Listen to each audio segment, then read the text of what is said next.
ఈ వీడియో కేవలం దురాత్మల ద్వారా పట్టబడి పీడించబడుతున్నటువంటి రాధా మనోహర్ దాస్ అనేటటువంటి ఒక కామాంధుడికే ఈ వీడియో, మరి ఎవరికైతే కాదండి, నా మంచి హైందవ సహోదరులకు కానే కాదు. అయితే నేను వీడిని ఎందుకు ఆ మాట అన్నాను అంటే, వీడు వాస్తవానికి దురాత్మలకు అప్పచెప్పుకున్నాడు తనను తాను. వీడు మంచోడే, కానీ వీడు దురాత్మలకు అప్పచెప్పుకున్న కారణాన్ని బట్టి దురాత్మలు వీనిలో ఉండి కొన్ని వందల దురాత్మలు వీనిలో ఉన్నాయి, ఈ కామాంధుల్లో ఉన్నాయి, ఈ డిచికీ బాబాలో ఉన్నాయి. సో అవి ఏమి మాట్లాడమని చెబుతా ఉన్నాయో అవే వీడు మాట్లాడతాడు. వాస్తవానికి వీడు మంచివాడే, కానీ వీడు దురాత్మలకు అప్పచెప్పుకున్న కారణాన్ని బట్టి అలా మాట్లాడుతూ ఉన్నాడు. ఇంతకీ వీడు ఏం మాట్లాడతాడంటే, నిన్న మొన్న కూడా నేను చూశానండి, నేను గతంలో కూడా చూశాను. వీడు బుద్ధి మార్చుకుంటాడులే, వీడు మనసు మార్చుకుంటాడులే అనుకున్నా. కానీ లోపల ఉన్నది కొన్ని వందల వేల దురాత్మలు కదా. ఇక ప్రభువే వీడిని దర్శించును గాక. అయితే వీడు మారల. వీడు పోయినటువంటి ప్రతి ఒక్క స్టూడియోలో వీడు ఏం మాట్లాడుతున్నాడంటే, క్రైస్తవులు ఎడార మతస్థులు, వాళ్ళ దేవుడు ఎడారి దేవుడు, వాళ్ళ దేవుడు ఒక సచ్చిన శవము. ఈ క్రైస్తవులు అనేవాళ్ళు రెండు చెక్కల మీద వేలాడే ఒక శవాన్ని వీళ్ళు పూజిస్తున్నారని ఈ కామాంధుడు. అదే ఒక ఆడియో కాల్ రికార్డులో ఒక సహోదరితో వీడు చిక్కాడుగా, నీతో డిచ్కి చేయాలని ఉంది, 100 మంది పిల్లలను కనాలుందని చెప్పేసి వీడు కాముకత్వాన్ని వైరి పెట్టుకున్నాడుగా. అలాంటి వాడు వీడు ఇంకట్లా మాట్లాడుతూ ఉన్నాడు. క్రైస్తవులు శవాన్ని ఆరాధిస్తున్నారు, అది ఇది అని చెప్పేసి వీడు మాట్లాడుతూ ఉన్నారు.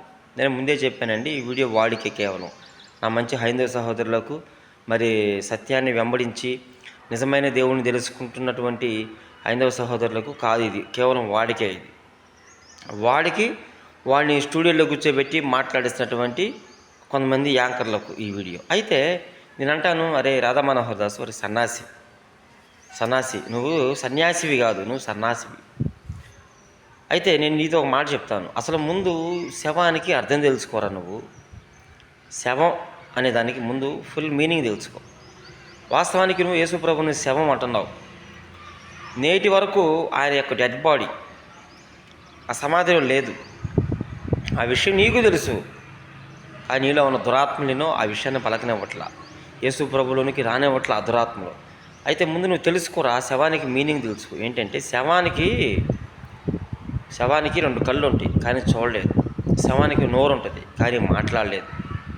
శవానికి 2 చెవులు ఉంటాయి, వినలేదు. శవానికి ముక్కు ఉంటుంది, వాసన చూడలేదు. శవానికి చేతులు ఉంటాయి, తాకలేదు, పట్టుకోలేదు.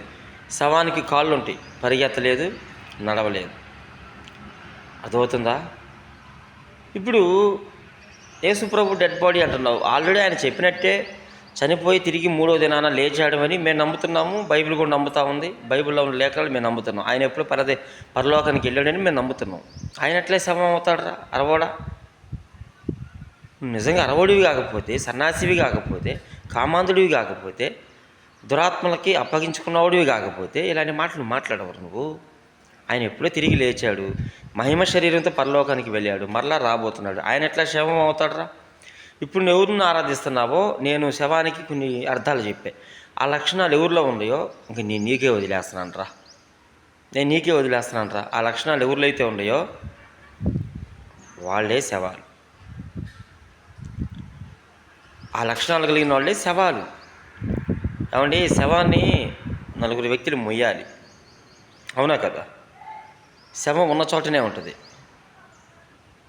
శవాన్ని మనం కొట్టినా అదేం చేయలేదు, అసలు చూడలేదు కదా, దానికి ప్రాణం లేదు కదా. సో ఇప్పుడు వీడు ఎవరిని ఆరాధిస్తున్నాడో ఇంకొకసారి ఆలోచన చేసుకోండి. అయినా వీడు ఒక హేతువాదండి. వీడు నిజమైన హిందువు కాదు. వీడు మన దేశంలో మెజారిటీ హిందూ ఉంది కాబట్టి హిందూ పేరు చెప్పుకొని నేను పలానా వ్యక్తికి సంబంధించిన భక్తుడిని అని వీడు చెప్పుకుంటున్నాడు. కానీ వాస్తవానికి వీడు హిందువు కూడా కాదు.